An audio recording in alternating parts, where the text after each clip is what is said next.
COVID ini pandemi biasa atau war tool atau senjata perang? Hal ini merupakan pertanyaan mendasar sehingga jawaban dari pertanyaan tersebut sesungguhnya tercermin dengan tindakan apa yang diambil oleh para pejabat saat ini. Lalu kita bertanya lagi, apa yang terjadi ketika vaksin sudah mencapai 70% populasi yang seharusnya sudah tercapai herd immunity atau kekebalan kelompok. Lalu muncul mutasi strain virus baru lagi. Berdasarkan data kecepatan melakukan vaksinasi COVID Indonesia sudah cepat di tengah gelombang terpaparnya juga tinggi seperti saat ini. Sehingga yang tadinya 250.000 vaksin per hari, Indonesia itu sesungguhnya bisa mencapai herd imunitas dalam 3 tahunan lagi dari sekarang. Saat ini dipercepat berdasarkan informasi bisa 1 juta suntik vaksin per hari. Walau data ini masih diragukan karena kalau satu tenaga kesehatan menyuntik 100 orang per hari maka ada 10.000 nakes yang bekerja. Namun kita anggap informasi ini benar dulu deh. Maka dalam 1,5 tahun lagi atau akhir tahun 2022 herd imunitas tercapai maka kita menang melawan COVID. Pertanyaan liar, apa yang terjadi kalau mutasi lain lagi datang? Lalu kita kejar-kejaran deh dengan vaksin jenis baru lagi. Kalau saat ini kita anggap serangan gelombang kedua, apa yang terjadi kalau ada strain jenis baru yang mungkin bisa membuat gelombang ketiga di tahun depan? Melihat cara penanganan pemerintah atas COVID yang merupakan virus import dan PCR antigen juga produk import kebanyakan dan masker juga terbanyak barang import, bahkan disuruh 2 lapis lagi sekarang. Lalu vaksin juga produk import. Ini kita tidak boleh berlama-lama seperti ini. Apa nggak kita balik aja sebaiknya? Inilah masa di mana produk lokal, misalnya masker, harusnya merupakan 90%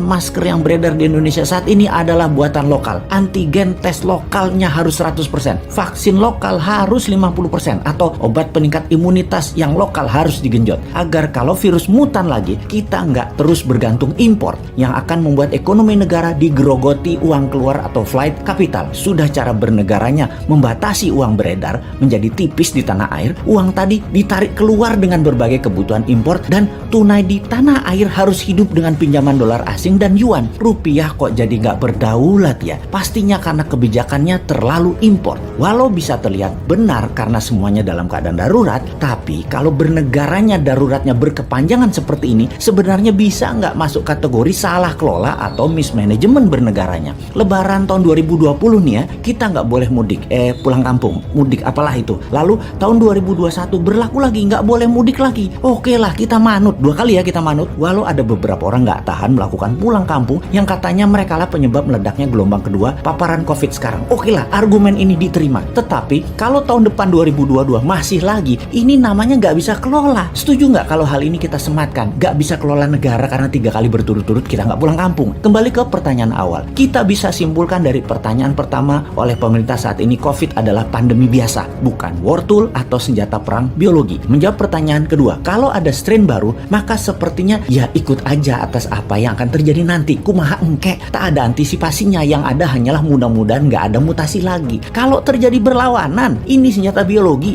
dan strain baru, mutasi baru lagi yang membuat harus vaksin baru lagi. Kita tergopoh-gopoh lagi. Solusinya pasti tinggal bangun narasi, bayar pasukan buzzer, dan pasukan buzzer bekerja keras lagi. Nah, di posisi begini kasihan mereka yang mau jadi presiden tahun 2024 sementara mereka dalam posisi menjabat yang ternyata salah semua pengelolaan pandemi dan ekonominya. Pasti kena imbas negatifnya mereka karena mereka juga bagian dari ketidaktepatan kelola pemerintah pusat dan daerah. Karena yang digadang-gadang tahun 2024 kebanyakan pejabat incumbent. Di sini enaknya jadi yang bukan pejabat tetapi selalu memberikan solusi. Bahkan bukan hanya solusi, tapi saran yang dikerjakan walau dengan skala tanpa fasilitas. Bisa jadi kuda hitam nggak di tahun 2024 kira-kira dia itu? Tapi mudah-mudahan prediksi ini salah. Ekonomi membaik, COVID teratasi tahun ini. Amin. Cuman takut aja prediksi ini benar. Masa tinggal bosman tahun 2024? Ya nggak mungkin toh. Harusnya bisa 3 kali menjabat. Dukung!